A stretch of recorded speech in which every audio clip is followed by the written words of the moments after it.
cold bones. Yeah, that's ನಾನು ಮುಂಚೆ ಮಾತಾಡ್ತಾ ಇರೋದು. ಈ ವಿಡಿಯೋದಲ್ಲಿ ಏನಪ್ಪ ಅಂತಂದರೆ, ರಾಜೀವ್ ಗಾಂಧಿ ವಸತಿ ನಿಗಮಕ್ಕೆ ಸಂಬಂಧಪಟ್ಟಿರೋಂಗೆ 1 ಲಕ್ಷ ಮುಖ್ಯಮಂತ್ರಿ ಬಹುಮಹಡಿ ಕಟ್ಟಡದ್ದು ಅದು ಏನಪ್ಪ ಅಂತಂದರೆ, ನಿನ್ನೆ ತಾನೇ ವಿಧಾನಸೌಧ ಹತ್ರ ಜನಸ್ಪಂದನ ಕಾರ್ಯಕ್ರಮ ಏರ್ಪಾಡಾಗಿತ್ತು. ಜನಸ್ಪಂದನ ಕಾರ್ಯಕ್ರಮಕ್ಕೆ ತುಂಬ ಜನ ಹೋಗಿದ್ದಾರೆ. ಅದು ನೋಡಿದೆ, ನಾನು ತುಂಬ ಜನ ಹೋಗಿದ್ದಾರೆ. ಬಟ್ ನಾನು ಹೋಗೋಕ್ಕಾಗಲಿಲ್ಲ, ಬೇರೆ ಕೆಲಸ ಇತ್ತು ನನಗೆ ಅರ್ಜೆಂಟು, ನಾನು ಹೋಗೋಕ್ಕಾಗಲಿಲ್ಲ. ಬಟ್ ಅಲ್ಲಿಗೂ ಹೋಗಿ ಸುಮಾರು ಜನ ಈ ರಾಜೀವ್ ಗಾಂಧಿ ವಸತಿ ನಿಗಮಕ್ಕೆ ಸಂಬಂಧಪಟ್ಟಿರೋಂಗೆ ಮನೆಗಳಿಗೆ ಸ್ವಲ್ಪ ರೇಟ್ನ ಕಮ್ಮಿ ಮಾಡಿ ಅಂತ ಅಂದ್ಬಿಟ್ಟು ಡೈರೆಕ್ಟು ಸಿದ್ದರಾಮಯ್ಯನವರೇ ಇದ್ದರು ಜನಸ್ಪಂದನ ಕಾರ್ಯಕ್ರಮದಲ್ಲಿ. ಇಷ್ಟು ದಿನ ಜನಸ್ಪಂದನ ಕಾರ್ಯಕ್ರಮದಲ್ಲಿ ಉಪಮುಖ್ಯಮಂತ್ರಿ DK ಶಿವಕುಮಾರ್ ಇರ್ತಾಯಿದ್ರು. ಈ ಸರಿ ಏನಪ್ಪ ಆಗಿದೆ ಅಂದರೆ, ಸಿದ್ದರಾಮಯ್ಯನವರೇ ಜನಸ್ಪಂದನ ಕಾರ್ಯಕ್ರಮದಲ್ಲಿ ಭಾಗವಹಿಸವ್ರೆ. ಹಾಗಾಗಿ ಸುಮಾರು ಜನ ಹೋಗಿದ್ದಾರೆ, ರಾಜೀವ್ ಗಾಂಧಿ ವಸತಿ ನಿಗಮದವರು ಹೋಗಿದ್ದಾರೆ. ಅದು ಹೋಗಿ ಅಂತ ನಾನು ವೀಡಿಯೋ ಮಾಡಬೇಕಾಗಿತ್ತು, ಬಟ್ ಅದು ಮಿಸ್ ಆಗಿ ಮಾಡಲಿಲ್ಲ. ನನಗೂ ಡೇಟ್ ಸರಿಯಾಗಿ ಗೊತ್ತಾಗಲಿಲ್ಲ, ನಿನ್ನೆ ತಾನೇ ಇತ್ತು.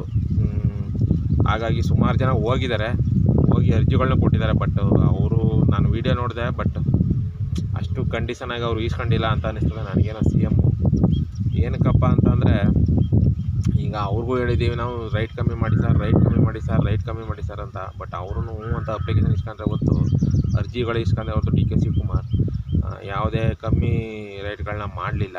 ಬಟ್ ಇವಾಗ ಮುಖ್ಯಮಂತ್ರಿಗಳೇ ಇಸ್ಕೊಂಡಿದ್ದಾರೆ.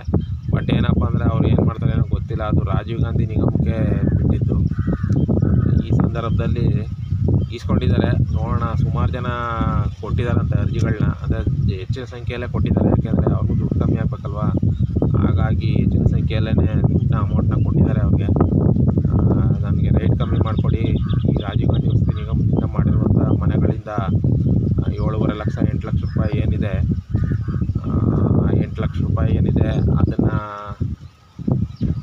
8 ಲಕ್ಷ ರೂಪಾಯಿನ ಕಮ್ಮಿ ಮಾಡಿ ನಮಗೆ ಒಂದು 5 ಲಕ್ಷ ಕಟ್ಟೋ ಥರ ಮಾಡಿಕೊಡಿ ಅಂತ ಏನೋ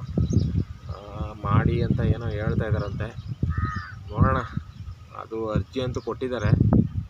ಅರ್ಜಿ ಕೊಟ್ಟಾದ್ಮೇಲೆ ಏನಾಗುತ್ತೆ ಅಂತ ನಿಮಗೆ ಗೊತ್ತಲ್ಲ. ಅರ್ಜಿ ಕೊಟ್ಟಿದ್ದಾರೆ, ಅವರು ಇಸ್ಕೊಂಡಿದ್ದಾರೆ. ಬಟ್ ಎಲ್ಲರ ತಾವು ಸುಮ್ಮನೆ ಕೊಟ್ಟಂಥವೆಲ್ಲ EC ಇಟ್ಕೊಳ್ತಾಯಿದ್ದಾರೆ. ಯಾಕಂದರೆ ಅದು ಗೊತ್ತಲ್ಲ, ಜನಸಂಪರ್ಕ ಕಾರ್ಯಕ್ರಮ ಅಂದರೆ ಎಷ್ಟು ಜನ ರಶ್ ಇರ್ತಾರೆ. ಆ ರಶ್ ಇರ್ತಕ್ಕಂಥ ಇದರಲ್ಲಿ ಎಷ್ಟು ಜನನ ಅವರು ರಿಸೀವ್ ಮಾಡೋಕ್ಕಾಗುತ್ತೆ. ಹಾಗಾಗಿ ನೋಡೋಣ. ನಾನು ವೀಡಿಯೋ ನೋಡಿದೆ, ಬಟ್ ಎಲ್ಲರ ಹತ್ರ ಸುಮ್ಮನೆ ಕಲೆಕ್ಟ್ ಮಾಡಿ ಬಿಸಾಕ್ತಾಯಿದ್ರು. ಈ ಥರ ಆಗಿದೆ ನೋಡಿ.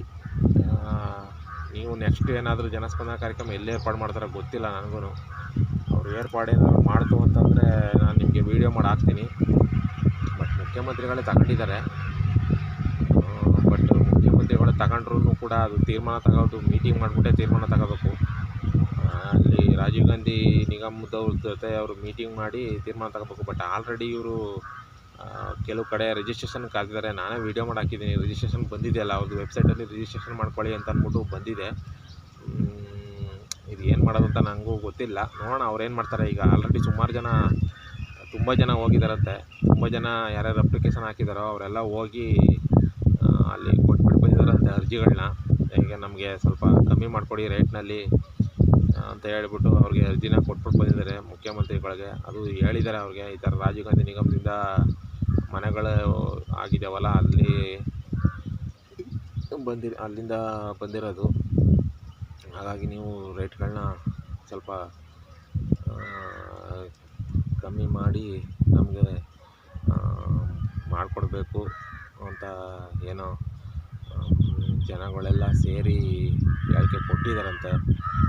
ನೋಡೋಣ. ಅದು ನನಗೆ ಬೇರೆ ಯಾರೋ ಒಬ್ಬರು ವೀಡಿಯೋ ಕಳಿಸಿದ್ರು, ಅವರು ವೀಡಿಯೋ ಮಾಡೋಕ್ಕವ್ರೇ. ಅವರು ನನಗೆ ಕಳಿಸಿದ್ರು, ನಾನು ನೋಡಿದೆ. ಬಟ್ ಏನಪ್ಪ ಅಂದರೆ, ಅದೇ ಅಡ್ಡೇಟ್ ಮೇಲೆ ಗುಡ್ಡೇಟು ಅಂದಂಗೆ ಸುಮ್ಮನೆ ಎಲ್ಲರದ್ದು ಗೋರಿ EC ಇಟ್ಕೊತಾವ್ರೆ. ಇವರೇ CMನೇ EC PA ಕೈ ಕೊಡ್ತಾವ್ರೆ. ನೋಡೋಣ. ಅದು ಇಷ್ಟ ಆಗಿದೆ ಫ್ರೆಂಡ್ಸ್. ಇನ್ನು ಮುಂದೆ ಏನಾದರೂ ಯಾವ್ದಾದ್ರು ಮಾಹಿತಿ ಸಿಕ್ಕಿದ್ರೆ ನಾನು ನಿಮಗೆ ಕೊಡ್ತೀನಿ. ಅವ್ರೇನು ಕಮ್ಮಿ ಮಾಡ್ತಾರೆ ಏನು ಮಾಡ್ತಾರೆ ಅಂತ ಗೊತ್ತಾಯ್ತು. ಇನ್ನೂ ರಿಜಿಸ್ಟ್ರೇಷನ್ ಮುಂಚೆನೇ ಮಾಡಬೇಕು. ಅದನ್ನ ಅವ್ರು ಏನು ಮಾಡ್ತಾರೆ ಗೊತ್ತಿಲ್ಲ. ಈ ವಿಡಿಯೋ ನೋಡೋದಕ್ಕೆ ತುಂಬ ಥ್ಯಾಂಕ್ಸ್.